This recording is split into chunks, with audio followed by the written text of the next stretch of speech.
Welcome back to Bin's kitchen. இன்றைக்கி வந்து இந்த முட்டையை வச்சு ஒரு முட்டை மசாலா செய்யலாம், ஒரு காரசாரமான முட்டை மசாலா செய்யலாம். அது எப்படி செய்யலாம்னு பார்க்கலாம்.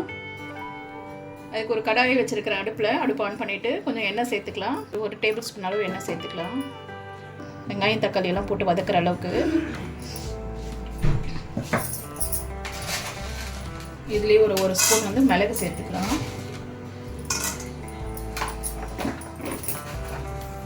ஒரு ஸ்பூன் சீரகம் சேர்த்துக்கலாம்.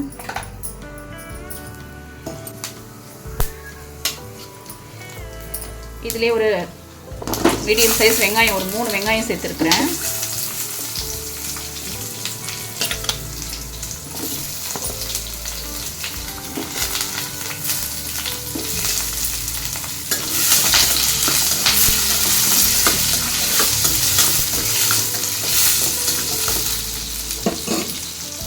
இதுலேயே ஒரு 3 பச்சை மிளகாய் வச்சுருக்கிறேன், அதையும் சேர்த்துக்கிறேன். பூண்டு பல் ஒரு 10 வச்சுருக்கிறேன். இஞ்சி கொஞ்சம் கட் பண்ணி வச்சுருக்கிறேன்.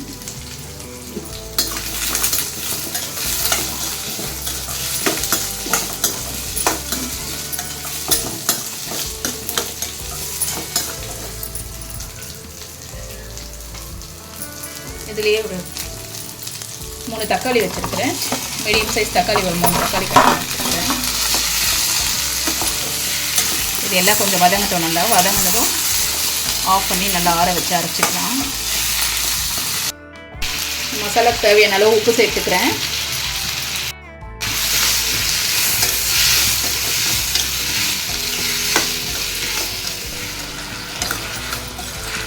இந்த அளவுக்கு வதங்கினா போதும். நான் இதில் கொஞ்சம் மிளகாத்தூள் சேர்த்துட்டு ஒரு வதக்கிட்டு ஆஃப் பண்ணிடுறேன். வெங்காயம் தக்காளி கொஞ்சம் வதங்கிடுச்சு. நான் இதிலே வந்து ஒரு 1.5 டீஸ்பூன் வந்து குழம்பு மிளகாத்தூள் சேர்த்துக்கிறேன். சேர்த்துட்டு ஒரு 1/4 ஸ்பூன் வந்து மஞ்சள்தூள் சேர்த்துக்கிறேன். ஒரு 1/2 ஸ்பூன் கரம் மசாலா சேர்த்துக்கிறேன். சேர்த்துட்டு சும்மா ஒரு வதக்கிட்டு நம்ம ஆஃப் பண்ணிடலாம். ஆஃப் பண்ணி இது நல்லா மசாலா ஆறட்டும்னு சொல்லிவிட்டு மிக்ஸி ஜாரில் சேர்த்து அரைச்சிக்கலாம்.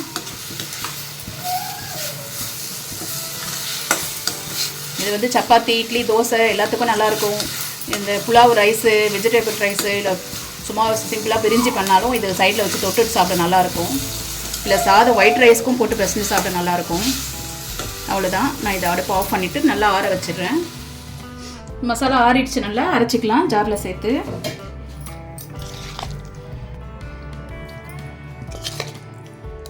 மசாலாவை நல்லா அரைச்சி வச்சுட்டேன். இது வந்து இப்போது பேனில் ஊற்றி வச்சுருக்கிறேன். அதில் ஒரு 2 டேபிள் ஸ்பூன் எண்ணெய் சேர்த்துக்கிறேன்.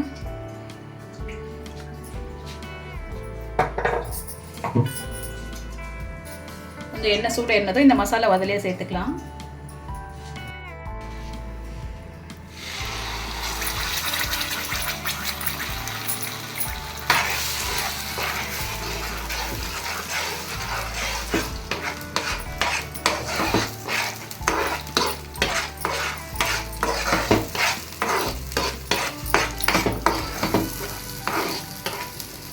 ஜாரில் மட்டும் கொஞ்சமாக தண்ணி ஊற்றி அலசி சேர்த்துக்கலாம்.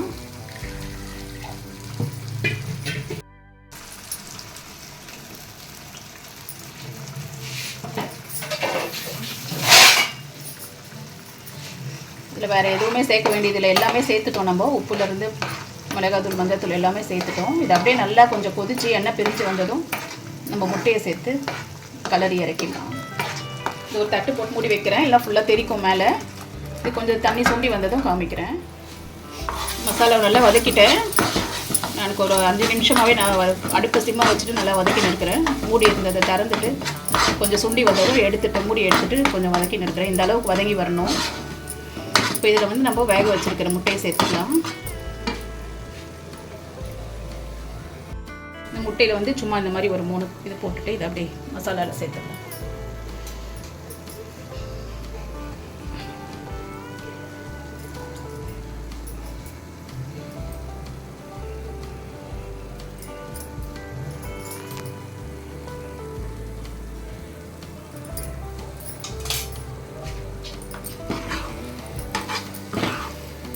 அப்படியே முட்டையோட நல்லா கலந்துடலாம்.